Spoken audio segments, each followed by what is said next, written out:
Welcome to Janabheri news. ముందుగా headlines.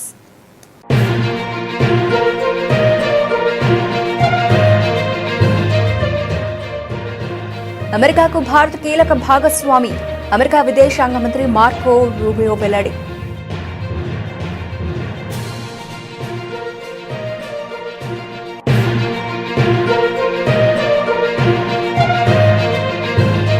భారతదేశాన్ని ఆయుధాలు, ఆటోమేషన్ రంగంలో ప్రపంచ కేంద్రంగా మార్చేందుకు సమిష్టి కృషి చేయాలి పిలుపునిచ్చిన రక్షణ మంత్రి రాజ్నాథ్ సింగ్.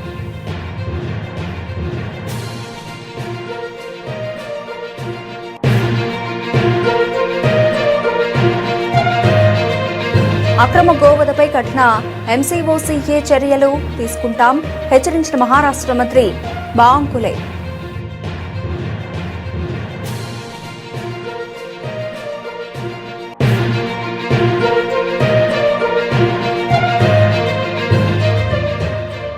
రాష్ట్రంలో పెట్టుబడులు పెట్టేందుకు కేంద్ర సంస్థలు సిద్ధంగా ఉన్నా సర్కార్ స్పందించడం లేదు. కేంద్ర మంత్రి కిషన్ రెడ్డి ఆరోపణ.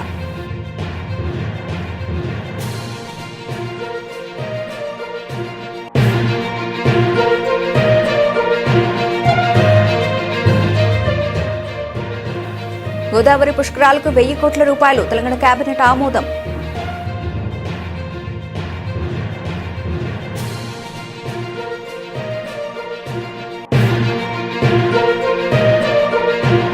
ఫెడరేషన్ కప్ జాతీయ సీనియర్ అథ్లెటిక్స్ ఛాంపియన్షిప్ లో సంచలనం. 100 మీటర్ల స్ప్రింట్ లో గురువిందర్ సింగ్, 400 మీటర్లలో విశాల్ టీకే అద్భుత ప్రదర్శన.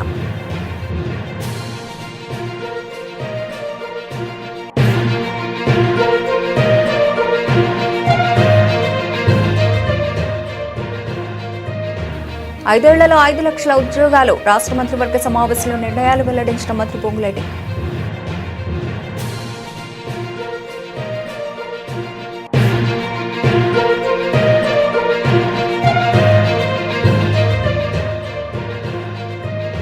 ప్రభుత్వ తప్పిదాలపై ప్రశ్నిస్తూనే ఉంటావు తేల్చి చెప్పిన YCP MLC Botsa Satyanarayana.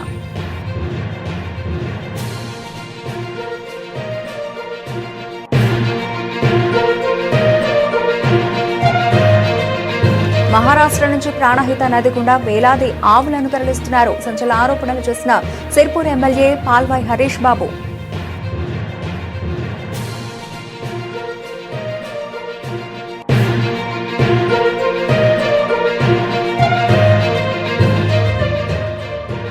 Petrol, diesel ఛార్జీలు తక్షణ తగ్గించాలి. YSRCP MLC Lella Appireddy demand.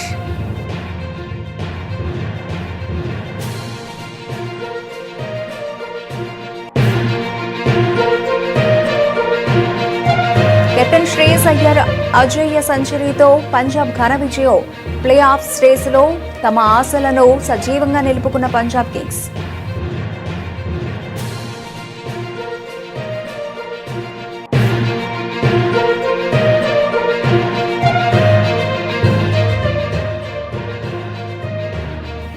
కొన్ని రోజులుగా పెరుగుతున్న బంగారం ధరలకు బ్రేక్. నిలకడగా ఉన్న ధరలతో కొనుగోలుదారులకు స్వల్ప ఊరట. అమెరికాకు భారత్ కీలక భాగస్వామి అని అగ్రరాజ్య విదేశాంగ మంత్రి మార్కో రూబియో అన్నారు. అమెరికా, భారత్ మధ్య వాణిజ్య సంబంధాలు మరింత బలపడుతున్నాయని తెలిపారు. భారతదేశానికి చెందిన కంపెనీలు తమ దేశంలో $20 బిలియన్ పైగా పెట్టుబడులు పెట్టినట్లు చెప్పారు. భారత్కు ముడి చమురు సరఫరా చేయడానికి తమ దేశం సిద్ధంగా ఉందని పేర్కొన్నారు. 4 రోజుల పర్యటన నిమిత్తం మార్కో రూబియో భారత్కు వచ్చారు. ఢిల్లీలోని సేవా తీర్థలో దాదాపు గంట సేపు ప్రధానమంత్రి నరేంద్ర మోదీతో భేటీ అనంతరం ఆయన మీడియాతో మాట్లాడారు. భద్రతా, వాణిజ్యం, సాంకేతిక రంగాల్లో అమెరికా, భారత సహకారాన్ని మరింతగా పెంపొందించే మార్గాలపై ప్రధాని మోదీతో చర్చించినట్లు మార్కో రూబియో తెలిపారు. ప్రధాని మోదీకి ట్రంప్కు మధ్య స్నేహపూర్వక సంబంధాలు ఉన్నాయని అన్నారు. వారిద్దరూ కేవలం తాత్కాలిక ప్రయోజనాల కోసం కాకుండా దీర్ఘకాలిక ప్రయోజనాలపై దృష్టి సారిస్తారని అన్నారు. It's a relationship we deeply care about. It's a relationship that is growing. Literally today, the Secretary opened a brand new building right here. So that is a partnership that we are continuing to grow.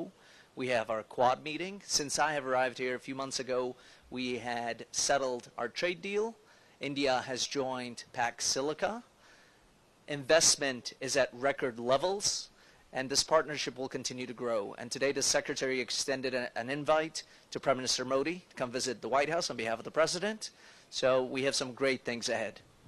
Thank you. Yeah, it's an honor, and it's great to be here and to see this facility and the embassy and to open a new building that's really going to make us more efficient in terms of the work we do here, and obviously to thank our locally employed staff here as well, which are excellent. And we had a very productive meeting today. We'll have very productive meetings in this visit. India is at the cornerstone of how the United States approaches the Indo-Pacific, and not just through the Quad, but bilaterally. You see that in the $20 billion of Indian companies invested in the United States.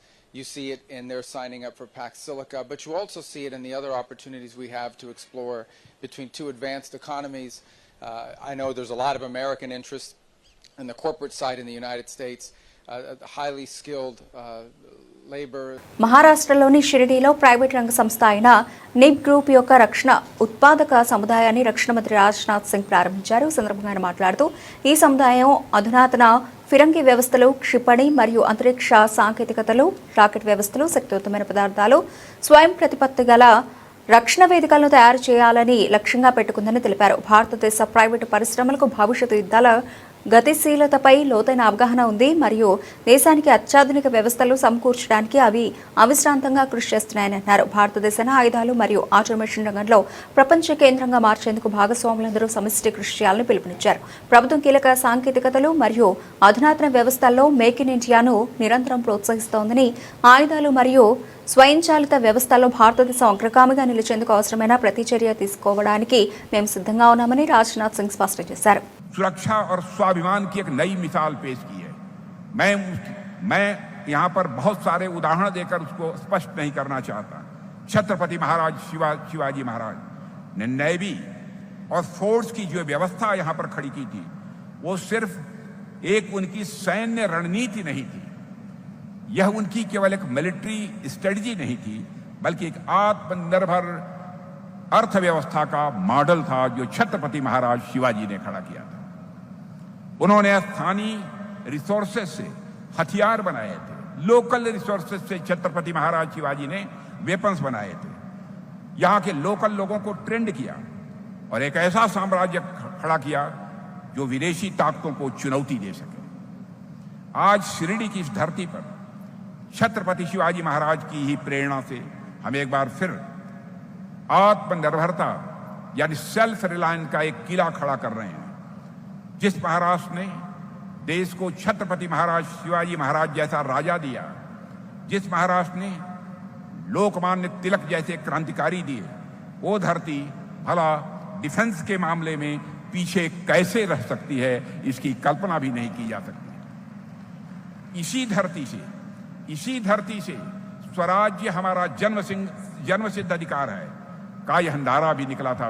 मेरे साथियों, असल मायने में तिलक के सपने को अब हम साकार कर रहे हैं. इन सब प्रयासों में सबसे सुखद बात यह है कि प्राइवेट सेक्टर अपनी बहुत ही अहम भूमिका का निर्वाह कर रहा है और यह दिखाता है गवर्नमेंट की सही पॉलिसीज और सपोर्ट से हमारा प्राइवेट सेक्टर. అక్రమ గోవధపై కఠిన ఎంసీఓసీఏ చర్యలు తీసుకుంటామని మహారాష్ట్ర మంత్రి బావంకులే హెచ్చరించారు. ఈ విషయమై ఆయన మీడియాతో మాట్లాడుతూ గోవధ చేసే వారిపై కఠిన చర్యలు తీసుకుంటామని స్పష్టం చేశారు. मुख्यमंत्री जी ने बहुत सतर्क आदेश दिए और बहुत सबको इंटीमेशन भी दिए. कोई भी स्टॉक नहीं रखेगा. स्टॉक के चक्कर में हम सारा डीजल पेट्रोल हमने घर में नहीं रखेंगे. कोई भी इंडस्ट्री वाले, कॉमर्शियल वाले जो लोग हैं वो भी ज़्यादा का स्टॉक नहीं रखेंगे. सारे कलेक्टर इसके लिए फील्ड पर है. सारे कलेक्टर को बताया गया है कि कोई भी अनवांटेड ये स्केयरसिटी पैदा करता है तो उसके ऊपर कड़ी कार्रवाई होनी चाहिए. और मुझे लगता है कि महाराष्ट्र में मजबूती से लोग साथ दे रहे. प्रधानमंत्री मोदी जी का जो उन्होंने अपील की है उसको भी जनता साथ दे रही है.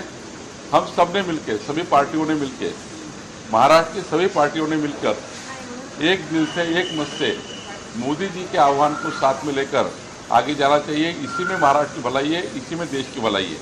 सर, एक सवाल है कि कलेक्टर को आदेश दिए गए, सरकार ने आदेश निकाला दिया कि अभी बकरा ईद भी उसके पहले गो तस्करी करने वालों के खिलाफ मुकदमा लगाएगी. लेकिन विपक्ष इसको राजनीति कर रही है। इसको कह रहे हैं कि ये लोग गौवंशों के खिलाफ क्यों नहीं मकोका लगाते और ये गाय को राष्ट्रीय पशु क्यों नहीं घोषित करते। देखिए, बकरी में केवल बकरी काटी जाती है, गाय नहीं। और जो गाय काटेगा, जो गोवंश काटेगा, उसको छोड़ेंगे नहीं। और मैं आपको दावे के साथ कहता हूं कि हम पूरे वॉच करके हैं। తెలంగాణలో సౌర పవన విద్యుత్ ప్రాజెక్టులతో పాటు పంప్డ్ స్టోరేజ్ ప్రాజెక్టులు, బ్యాటరీ ఎనర్జీ స్టోరేజ్ సిస్టమ్లను ఏర్పాటు చేసేందుకు కేంద్ర ప్రభుత్వ రంగ సంస్థలైన నెయ్వేలి లిగ్నైట్ కార్పొరేషన్, కోల్ ఇండియా 10,000 కోట్ల రూపాయల పెట్టుబడులు పెట్టడానికి సిద్ధంగా ఉన్నాయని కేంద్ర బొగ్గు గనుల శాఖ మంత్రి కిషన్ రెడ్డి తెలిపారు. ఏఐ ఆధారిత రెసిడెన్షియల్ ఎనర్జీ ప్లాట్ఫామ్ రెంజీ ఆధ్వర్యంలో రెనరైజ్డ్ 2026 జాతీయ స్థాయి సదస్సును శనివారం హైదరాబాద్లోని మాదాపూర్ నాలెడ్జ్ సిటీలో నిర్వహించారు.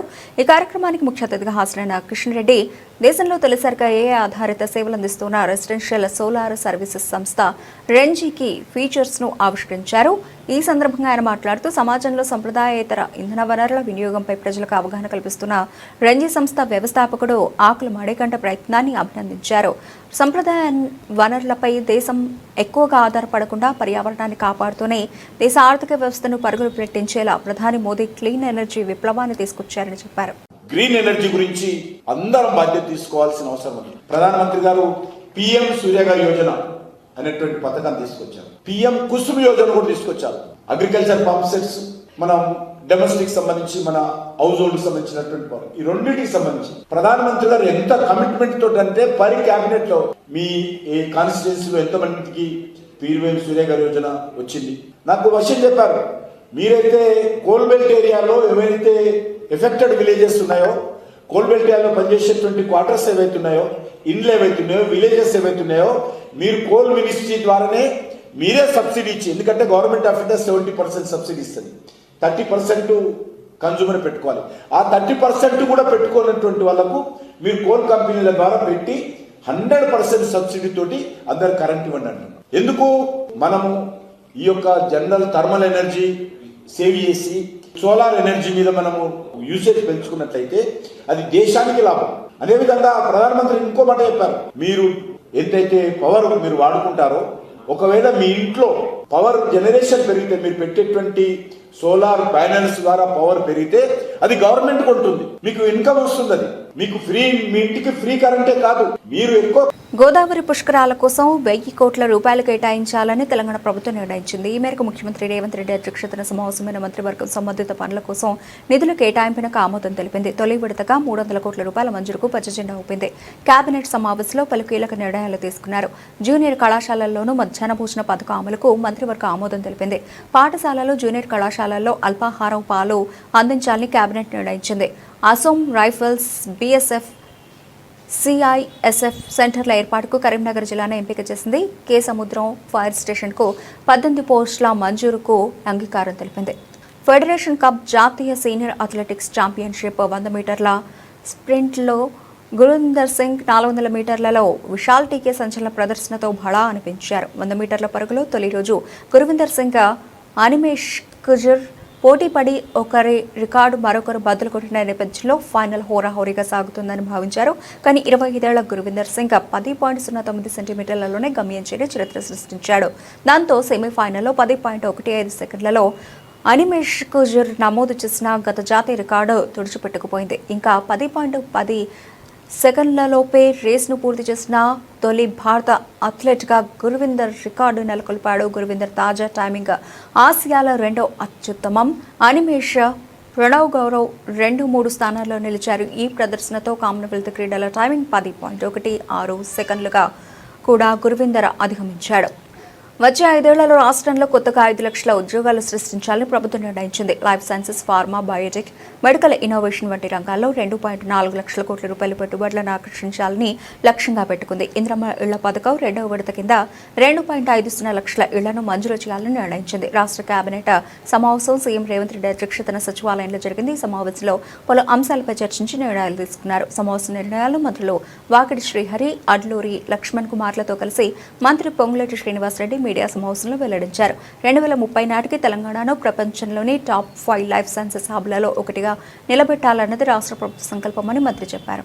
అందులో భాగంగానే next generation life sciences policy 2026-30కి మంత్రివర్గం ఆమోదం తెలిపిందని వెల్లడించారు. ఈ ప్రజాప్రభుత్వం వచ్చిన తర్వాత ఈ రోజు జరిగిన కేబినెట్ 33వ కేబినెట్ సమావేశం సుదీర్ఘంగా గౌరవ ముఖ్యమంత్రి రేవంత్ రెడ్డి గారి అధ్యక్షతన పలు అంశాల మీద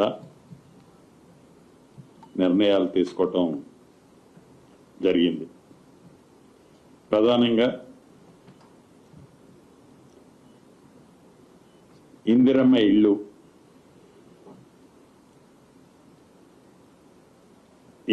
ఇల్లు, ఈ పేదవాడి ప్రభుత్వం వచ్చిన తర్వాత మొదటి విడత రాష్ట్ర వ్యాప్తంగా 4.5 లక్షల ఇళ్లు ఇచ్చి సుమారు 22,500 కోట్లు ఖర్చు పెట్టే కార్యక్రమం ఒడివడిగా మొదటి విడత చేశాం. రెండో విడత కూడా జూన్ 1వ తారీఖు నాడు, యాక్చువల్గా జూన్ 2వ తారీఖు అనుకున్నాం, దాన్ని 1 డే ప్రీఫోన్ చేశాం. జూన్ 1వ తారీఖు నాడు ఆసిఫాబాద్ జిల్లాలో సిరిపుర్ కాగజ్ నగర్ దగ్గర గౌరవ ముఖ్యమంత్రి గారు చేతుల మీదుగా సహచర మంత్రివర్యులు మిగతా ప్రజాప్రతినిధులందరి సమక్షంలో రెండవ విడత 2.5 లక్షల ఇళ్లు లాంఛనంగా బెనిఫిషరీస్ కి అలొకేషన్ చేసే కార్యక్రమాన్ని చేపట్టాం. దీంట్లో భాగంగా ప్రతి నియోజకవర్గానికి చంద్రబాబు అధికారంలోకి వచ్చి 2 ఏళ్లు అవుతోన్నా చెప్పుకోవడానికి ఏమీ లేక ఊకదంపుడు ఉపన్యాసాలతో కాలం గడిపేస్తున్నారని ఇవాళ పూతలపట్టులో జరిగిన సభలో ఆయన మాటలే ఇందుకు నిదర్శనమని శాసనమండలిలో విపక్ష నేత బొత్స సత్యనారాయణ ఆక్షేపించారు. విశాఖలోని తన క్యాంపు కార్యాలయంలో పార్టీ నేతలు గుడివాడ అమర్నాథ్, కరణం ధర్మశ్రీ, కేకే రాజుతో కలిసి బొత్స సత్యనారాయణ ప్రెస్ మీట్ నిర్వహించారు. ఈ సందర్భంగా ఆయన చంద్రబాబు 2 ఏళ్ల పాలనలో చోటు చేసుకున్న అరాచకాలను ఒక్కొక్కటిగా వివరించారు. విశాఖపట్నానికి తలమానికి, ఆంధ్ర రాష్ట్రానికి తలమానికి అయిన ఆంధ్ర యూనివర్సిటీని గీతం యూనివర్సిటీకి వచ్చి అనుసంధానం చేసి దాని అంటే అనకూడదు కానీ, భాషను వాడకూడదు కానీ లిటరల్గా దాన్ని తాకట్టు పెట్టినట్టు దానికోసం ప్రయత్నాలు చేస్తూ కార్యక్రమాలు చేస్తున్నారు.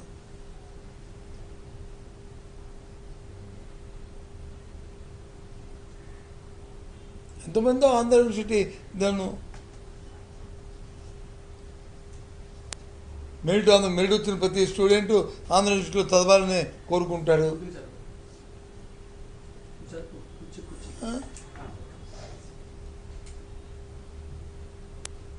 ఈ రకంగా ప్రాంతాల్లో ఉన్న ఆ కార్యక్రమం ఎక్కడైనా సరే ప్రభుత్వం పెద్దలకు కానీ వాళ్ళ తాపేదారులకు కానీ ఏదైనా ఒక ఉంటే ప్రభుత్వంలో ఉన్న అసమయత ఆ అంశం మాత్రం నీరుగార్చడమే.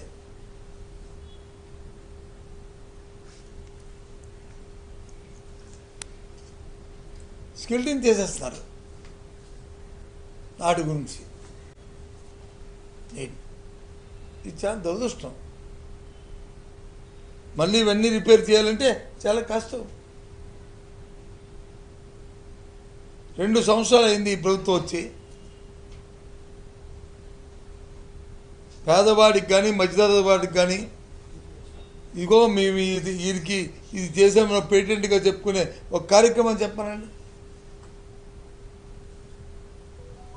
రైతుకి కానీ సామాన్యుడికి కానీ సామాన్యునికి సంబంధించిన ఆరోగ్యానికి సంబంధించిన అంశంలో కానీ లేదు. మహారాష్ట్ర నుంచి ప్రాణహిత నది గుండా వేలాది ఆవులను తరలిస్తున్నారంటూ సిర్పూర్ శాసనసభ్యులు పాల్వాయి హరీష్ బాబు సంచలన ఆరోపణలు చేశారు. కౌటాల వారసంతా 20 రోజులుగా కొనసాగుతోందని, ప్రభుత్వ యంత్రాంగం మహారాష్ట్ర నుంచి హైదరాబాద్కు పశువులను తరలించడానికి ఒక గ్రెయిన్ ఛానల్ లాగా పనిచేస్తోందని విమర్శించారు. ఈ దారుణమైన అక్రమ వ్యాపారాన్ని ప్రోత్సహిస్తున్న ఘనత కాంగ్రెస్ ప్రభుత్వానిదే అని మండిపడ్డారు. బీజేపీ ప్రభుత్వం వచ్చిన చోట గోవధ నిషేధ చట్టం పటిష్టంగా అమలు చేస్తూ ఉంటే ఇక్కడ మాత్రం సాక్షాత్తు రాష్ట్ర ప్రభుత్వం ఈ అక్రమ రవాణాను ప్రోత్సహించడం సిగ్గుచేటు అని ధ్వజమెత్తారు. మహారాష్ట్ర ఛత్తీస్గఢ్ నుంచి మాకు పక్కనే ప్రాణహిత నది ఉంటుంది. ఇట్లా ప్రాణహిత నది గుండా రోజు ఇవాళ కూడా 1000 పశువులు ఇవాళ కూడా 1000 పశువుల్ని ఆ ప్రాణహిత నదిని దాటించి పక్కనే కౌటాల మండల కేంద్రం ఉంటుంది. అక్కడ వారసంతా ఉంటుంది. వారసంతా వారానికి ఒక రోజు నడవాలి. అది 20 రోజులుగా నిరంతరం నడుస్తుంది. రోజు సంత నడుస్తుంది. రోజుకు 5-6 వేల పశువులు అక్కడికి వస్తాయి. పోలీసులు అక్కడ దగ్గర ఉంటారు.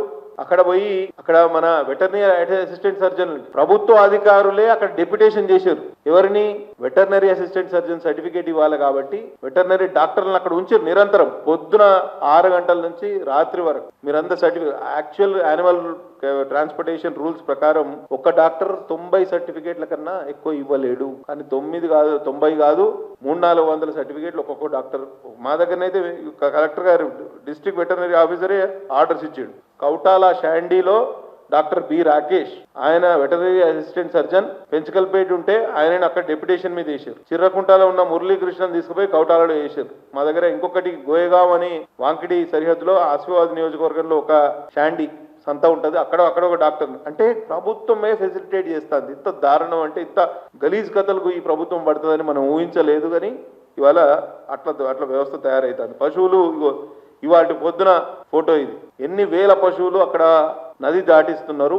ఆ వెహికల్స్ పిలిపించి ఆర్డర్గా వాటికి పార్కింగ్ స్థలం చూస్తూ అందులో ఎక్కి పెరిగిన పెట్రోల్ డీజిల్ ఛార్జీలతో రైతులు ఆటో కార్మికులు ఆక్వా రంగం తీవ్రంగా ఇబ్బంది పడుతోందని ఎన్నికలకు ముందు హామీ ఇచ్చినట్టుగా పెంచిన ఛార్జీలు తక్షణం తగ్గించాలని ఎమ్మెల్సీ లేళ్ల ఆపిరెడ్డి డిమాండ్ చేశారు. పెరిగిన ఛార్జీల కారణంగా రాష్ట్ర ప్రజలపై ఏటా దాదాపు 3,400 కోట్ల రూపాయల భారం పడుతోందని, నిత్యావసర సరుకుల ధరలు ఆకాశాన్నంటే సామాన్యుడు పడుతున్న అవస్థలను ప్రభుత్వం గుర్తించాలని కోరారు. ఓటేసి గెలిపించిన ప్రజలకు మేలు చేయాలన్న దృక్పథం చంద్రబాబులో కనిపించడం లేదని, గెలిచి అధికారంలోకి వచ్చాక మోసం చేయాలన్న ఆలోచనతోనే అలవి కాని హామీలు ఎన్నికల్లో గుప్పించారని ఆరోపించారు. ఈ 2 సంవత్సరాల కాలంలో ఈ రాష్ట్ర ప్రభుత్వం ఘోరంగా వైఫల్యం చెందినటువంటి అనేక అంశాలకు సంబంధించి 25 సార్లు మీడియా సమావేశాలను పెట్టి ప్రభుత్వానికి వందల ప్రశ్నలు సంధించారు. అనేకమైనటువంటి అంశాలని లేవనెత్తారు. కానీ మా నాయకుడు సంధించినటువంటి ప్రశ్నలకు కానీ లేవనెత్తినటువంటి అంశాలకు సంబంధించి కానీ ఈ ప్రభుత్వం ఏనాడు కూడా వాటికి సంబంధించి లేవనెత్తినటువంటి ప్రశ్నలు తప్పనో ఆరోపణలు తప్పనో అనే మాట కూడా చెప్పలేనటువంటి దౌర్భాగ్యమైనటువంటి పరిస్థితుల్లో ఈ ప్రభుత్వం కొనారిల్లుతున్నటువంటి పరిస్థితులు వాళ్ళు చూస్తా ఉన్నాం. జగన్మోహన్ రెడ్డి గారి పైన దాడి, వ్యక్తిత్వ హననానికి పాల్పడుతున్నటువంటి పరిస్థితులు. మా నాయకుడు ప్రెస్ కాన్ఫరెన్స్ పెడితే నిజంగా ఎక్కడి నుంచి పుట్టుకొస్తారో తెలియదు. 10 డజన్ మంది మంత్రులు మాట్లాడతారు. ఆ డజన్ మంది మంత్రులు మాట్లాడే ప్రతి మాట, ముఖ్యమంత్రి గారితో సహా మాట్లాడే మాట వ్యక్తిగతంగా జగన్మోహన్ రెడ్డి గారిని టార్గెట్ చేసి మాట్లాడుతున్నటువంటి మాటలు. ఇవాళ రాష్ట్రంలో ప్రజలు అడుగుతూ ఉన్నారయ్యా, ఏంటి మీ భాష, మీరు మాట్లాడే భాష ఏంటని అడుగుతా ఉన్నారు. పక్కన ఉన్నటువంటి రాష్ట్రాలను చూడండి. తమిళనాడు చూసినా ముఖ్యమంత్రిగా ఉన్నటువంటి వ్యక్తి ఏ విధంగా ప్రతిపక్షాలను గౌరవిస్తా ఉన్నారు. ఐపీఎల్ 2026 సీజన్లో పంజాబ్ కింగ్స్ తమ ప్లే ఆఫ్స్ ఆశలను సజీవంగా నిలుపుకుంది. తప్పక గెలవాల్సిన మ్యాచ్లో కెప్టెన్ శ్రేయస్ అయ్యర్ 51 బంతుల్లో 101 నాట్అవుట్, 11 4లు, 5 సిక్సర్లు, వీరోచిత సెంచరీతో ముందుండి నడిపించాడు. లక్నోలోని ఐగానా క్రికెట్ స్టేడియంలో శనివారం జరిగిన ఈ మ్యాచ్లో పంజాబ్ కింగ్స్ 7 వికెట్ల తేడాతో లక్నో సూపర్ జైంట్స్ పై ఘన విజయం సాధించింది. 197 పరుగుల టార్గెట్ను మరో 2 ఓవర్లో మిగిలుండగానే ఛేదించింది. 18 ఓవర్లలో 3 వికెట్లకు 200 పరుగులు చేసి విజయ్ భేరి మోగించింది. అయ్యర్ తన తొలి ఐపీఎల్ సెంచరీని నమోదు చేయడంతో పాటు జట్టుకు మరుపురాని విజయాన్ని అందించాడు. 197 పరుగుల భారీ లక్ష్యంతో బరిలోకి దిగిన పంజాబ్ కింగ్స్ కు ఆరంభంలోనే గట్టి ఎదురుదెబ్బ తగిలింది. ఈ క్లిష్ట సమయంలో క్రీజ్లోకి వచ్చిన కెప్టెన్ శ్రేయస్ అయ్యర్ ప్రభ్సిమ్రాన్ సింగ్తో కలిసి ఇన్నింగ్స్ను చక్కదిద్దాడు. గేర్లు మార్చి దూకుడుగా ఆడిన అతను మహమ్మద్ షమీ వేసిన ఓవర్లో 3 సిక్సర్లు బాది మ్యాచ్ను లాగేశాడు. చివరికి మరో భారీ సిక్సర్తో మ్యాచ్ను ముగించడమే కాకుండా తన కెరీర్లో తొలి ఐపీఎల్ సెంచరీని స్టైల్గా పూర్తి చేసుకున్నాడు. అంతకుముందు టాస్ ఓడి తొలుత బ్యాటింగ్ చేసిన లక్నో సూపర్ జైంట్స్ నిర్ణీత 20 ఓవర్లలో 6 వికెట్ల నష్టానికి 196 పరుగులు చేసింది. జాష్ ఇంగ్లీష్ అలాగే ఆయుష్ బదోని రాణించడంతో లక్నో పోరాడగలిగే స్కోరును సాధించింది.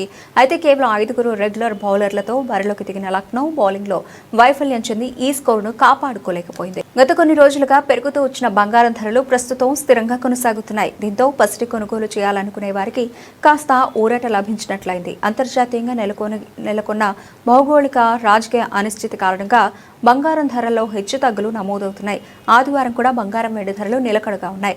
గుడ్ రిటర్న్స్ వెబ్సైట్ ప్రకారం ఆదివారం ఉదయం నాటికి హైదరాబాద్, విజయవాడ మార్కెట్లలో 24 క్యారెట్ల 10 గ్రాముల బంగారం ధర ₹1,59,060 వద్ద స్థిరంగా ఉంది. అదేవిధంగా 22 క్యారెట్ల ఆభరణాల బంగారం 10 గ్రాముల ధర ₹1,45,800 కొనసాగుతోంది. ఇక దేశ రాజధాని ఢిల్లీలో 24 క్యారెట్ల పసిడి ధర ₹1,59,210, 22 క్యారెట్ల ధర ₹1,45,950 నమోదైంది. మరోవైపు వెండి ధరల్లో కూడా ఎటువంటి మార్పు కనిపించలేదు. తెలుగు రాష్ట్రాల్లోని హైదరాబాద్, విజయవాడ నగరాల్లో కిలో వెండి ధర ₹2,95,000 వద్ద నిలకడగా ఉంది. ఢిల్లీ, బెంగళూరులో కిలో వెండి ధర ₹2,85,000 ఉండగా చెన్నైలో ₹2,95,000 కొనసాగుతోంది. అంతర్జాతీయ మార్కెట్లలోని పరిణామాలను బట్టి భవిష్యత్తులో ఈ ధరలు మారే అవకాశం ఉందని నిపుణులు విశ్లేషిస్తున్నారు. బులెటిన్ ముగించే ముందు ముఖ్యాంశాలు మరోసారి.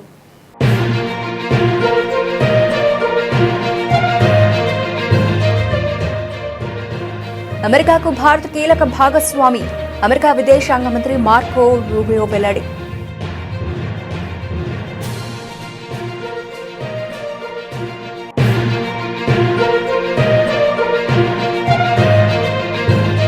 భారతదేశాన్ని ఆయుధాలు, ఆటోమేషన్ రంగంలో ప్రపంచ కేంద్రంగా మార్చేందుకు సమిష్టి కృషి చేయాలి పిలుపునిచ్చిన రక్షణ మంత్రి రాజ్నాథ్ సింగ్.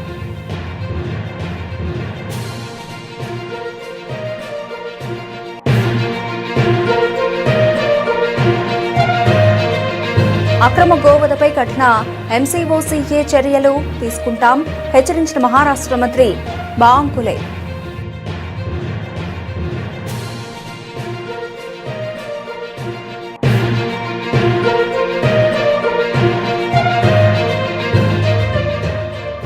రాష్ట్రంలో పెట్టుబడులు పెట్టేందుకు కేంద్ర సంస్థలు సిద్ధంగా ఉన్నా సర్కార్ స్పందించడం లేదు. కేంద్ర మంత్రి కిషన్ రెడ్డి ఆరోపణ.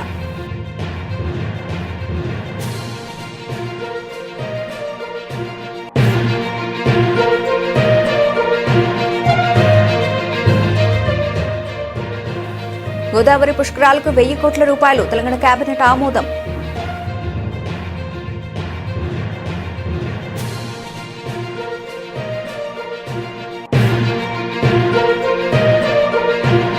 ఫెడరేషన్ కప్ జాతీయ సీనియర్ అథ్లెటిక్స్ ఛాంపియన్షిప్ లో సంచలనం. 100 మీటర్ల స్ప్రింట్ లో గురువిందర్ సింగ్, 400 మీటర్లలో విశాల్ టీకే అద్భుత ప్రదర్శన.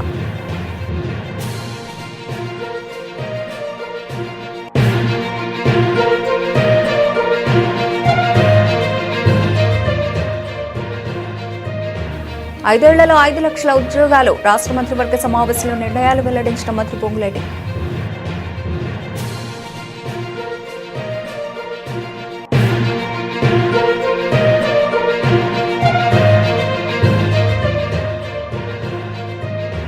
ప్రభుత్వ తప్పిదాలపై ప్రశ్నిస్తూనే ఉంటాం, తేల్చి చెప్పిన YCP MLC Botsa Satyanarayana.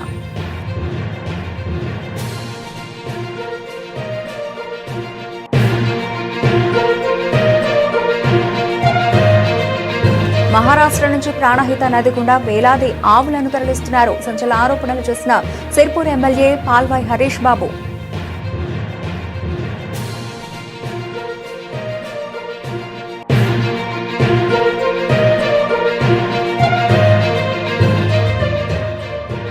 Petrol, diesel ఛార్జీలు తక్షణ తగ్గించాలి. YSRCP MLC Lella Appireddy demand.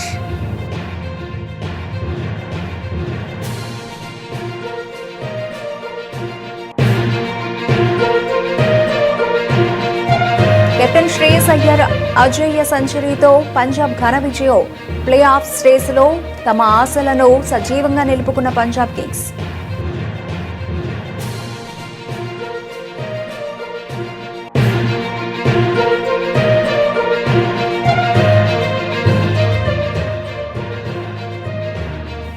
కొన్ని రోజులుగా పెరుగుతున్న బంగారం ధరలకు బ్రేక్. నిలకడగా ఉన్న ధరలతో కొనుగోలుదారులకు స్వల్ప ఊరట. ఇవి ఇప్పటివరకు నబుల్చిన అప్డేట్స్. మరిన్ని అప్డేట్స్తో మళ్ళీ కలుద్దాం.